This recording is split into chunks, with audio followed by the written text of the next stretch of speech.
I wasn't an ardent fan of Dhurandhar when it was released a few months ago, and the reason wasn't necessarily the craft aspect of it. I found the movie's politics, which blatantly sold hate, to be extremely problematic. As you can imagine, the reaction to such feedback was pretty hostile, and people almost used this movie as a barometer to judge someone's level of patriotism. Aspects such as the pulsating edit pattern, violent action blocks, and considerable reduction of green screen in action sequences made Dhurandhar a watchable movie for those who claim to be politically neutral. If you belong to the category that feels the politics of the story is secondary and inducing a certain kind of hate through film is also art, then I must say Dhurandhar the Revenge is the movie you are looking for. Many people who watched Dhurandhar had said that they enjoyed the movie even though they realized it was soft propaganda. Well, your approval has given Aditya Dhar a lot of confidence, and this time he isn't that soft. This time the story goes back to 2002 to show us the backstory of Jaskirat Singh Rangi. There were certain injustices that happened to his family which made him an animal who was seeking revenge. Long story short, Ajay Sanyal saw the potential in him and made him the Dhurandhar we know. In the second part of Dhurandhar, we see the rise of Hamza as the most powerful man in Layari while hiding the fact that he works for India. This is a commercial fantasy thriller that wants to celebrate the fictional idea that an Indian spy became an extremely powerful figure in Pakistan and made sure every guy involved in a conspiracy against India died. If you look at it from a cinematic point of view, it is a very enticing what-if idea.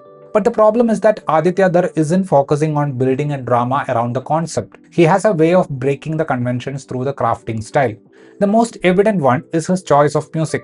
The beats of the music are unconventional, and that sort of creates a uniqueness. While there are sporadic moments of dramatic spikes, such as the YouTube Brute chapter in Dhurandhar or the interval point in this movie, Aditya Dhar's focus is more on making things visually flamboyant, gory, and stylish to cater to the general audience. In the first part, there was this evident buttering of ruling party when Sanyal says that we will definitely have a government in the future that will take action against Pakistan. And the detail about fake currency was an obvious setup for something big. If we can call those references in the first part subtle, the second part has no subtlety in its intentions. Spoilers ahead.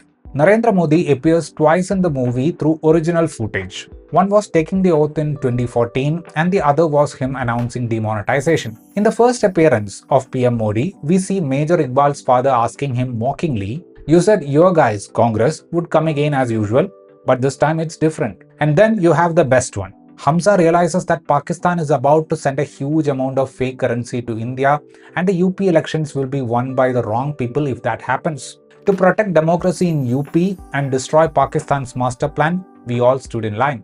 The bad Muslim from India is even saying that the chaiwala has destroyed us. The appeasing goes to a whole different level, with the most wanted criminal choking in deathbed hearing the Rama Janmabhoomi verdict. Towards the end of the movie, there is a moment where LPG cylinders are getting blasted as part of the plan, and if Dhurandhar 2 was made at a later stage, Aditya Dhar might say the current LPG shortage was also a part of a masterstroke. We get to see both the vulnerable and unshaken versions of the central character in this movie, and Ranveer Singh has done a really good job in being that character both physically and emotionally. The demeanor and the voice modulation give that aura you can associate with a person like Hamza. Arjun Rampal as Major Iqbal gets more space, and the movie shows us the backdrop of that character. In his typical style, he was able to bring that intimidating feel to the character.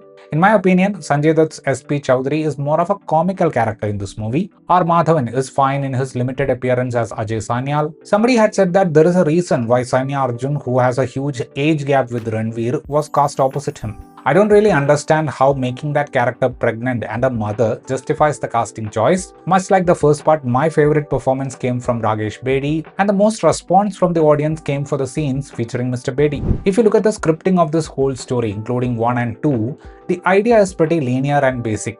The intrigue is built through the script's structure.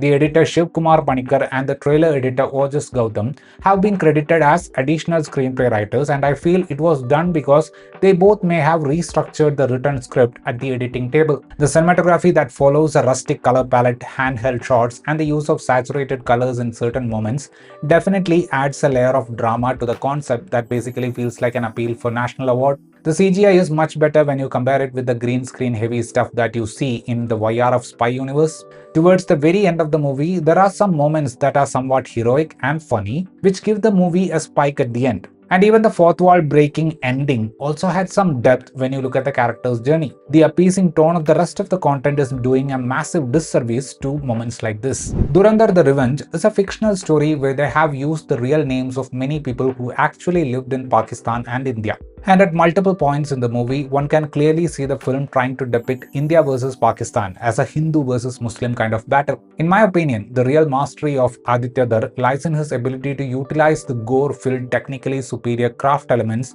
which makes people overlook the problematic aspects. Vivek Agnihotri and Vipul Amritlal Shah should attend his filmmaking classes. That was my review of this movie. If you enjoyed watching this video, please give a like, and for more such content, please consider subscribing to this channel. Thank you.